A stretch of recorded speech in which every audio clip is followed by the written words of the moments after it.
discover individuals in our own community who are doing powerful work that are changing the lives of many and are under the vibration of peace and nonviolence and creativity.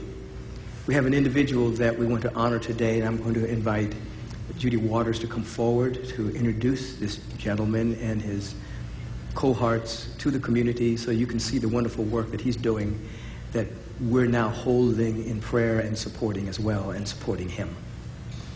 Thank you. Good morning, Agape. Good morning. So, how many times have you seen a sign that says, gang members wanted career opportunity? Well, our Season for Nonviolence hero today not only has posted these signs, but has also come through on training and employing over 45 men in his air conditioning and repair company.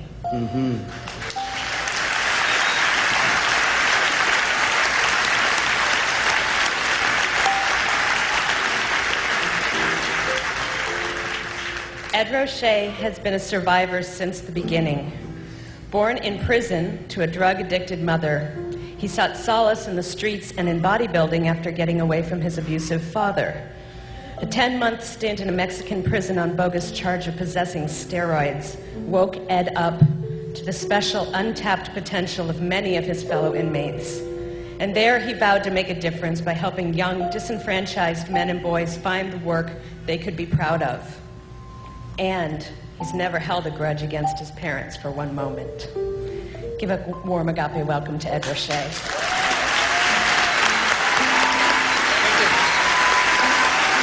you.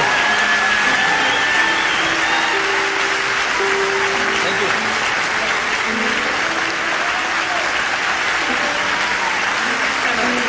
Thank you, Agape. First, I'd like to thank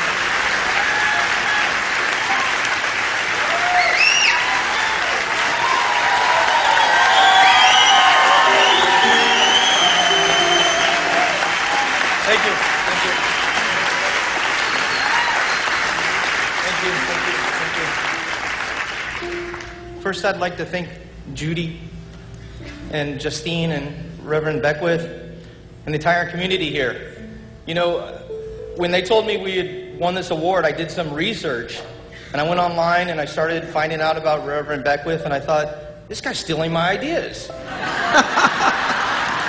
Because I've always felt that if you think positive and you have the right outlook, things are going to happen. So that's kind of been my mantra for my whole life. You know, even being raised by that abusive alcoholic father who now is a great, great man. So I've kind of always had that positive outlook. When I was in that Mexican prison in 1999, I realized there were a lot of people in there that needed an opportunity. There were a lot of innocent guys. This is a 6,000 inmate prison, the biggest prison in Latin America. Very dangerous place. So when I got out of prison, I moved to Inglewood, and I gave some guys an opportunity. 10 years later, those gang members that I gave an opportunity are my best employees.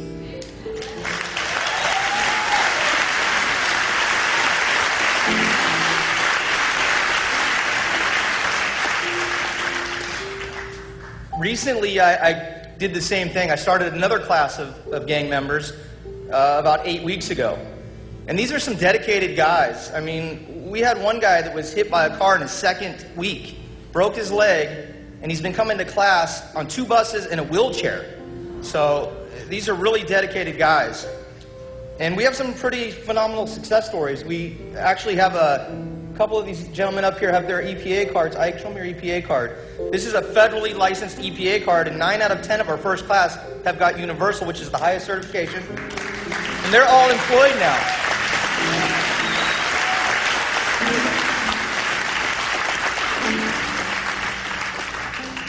So it was pretty remarkable when they said they were going to honor us with this, because we haven't had a lot of attention with this and we haven't had a lot of support.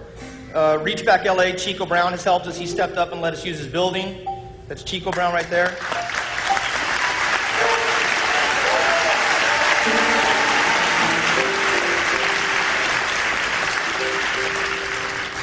And it seems pretty easy to come to a class to learn air conditioning for free, because we pay for everything, but it's not so easy.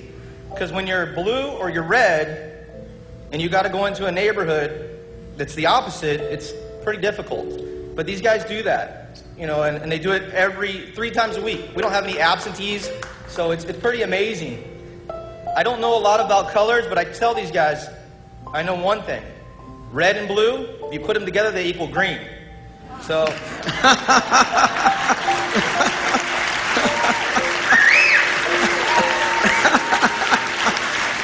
Yeah, you're stealing my ideas now. You know, I know I'm really limited here. I want to tell you this real quick. When we started the class 10 years ago, it was literally down the middle.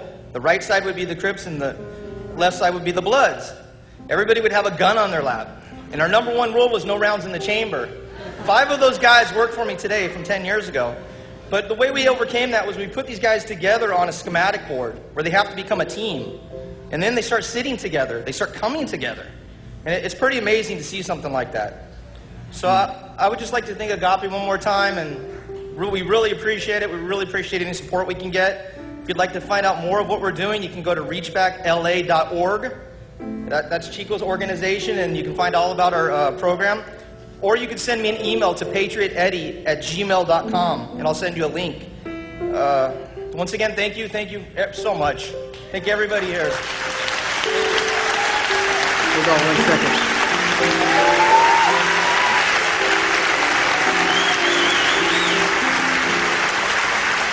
So from all of these people here,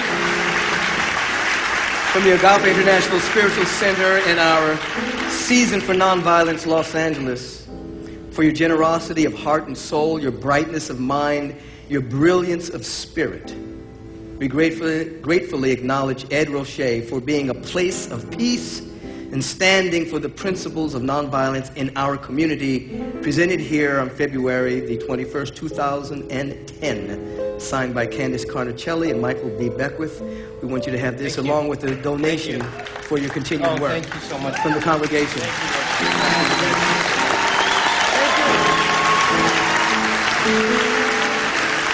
Absolutely. Come out to the common unity table and see them after service.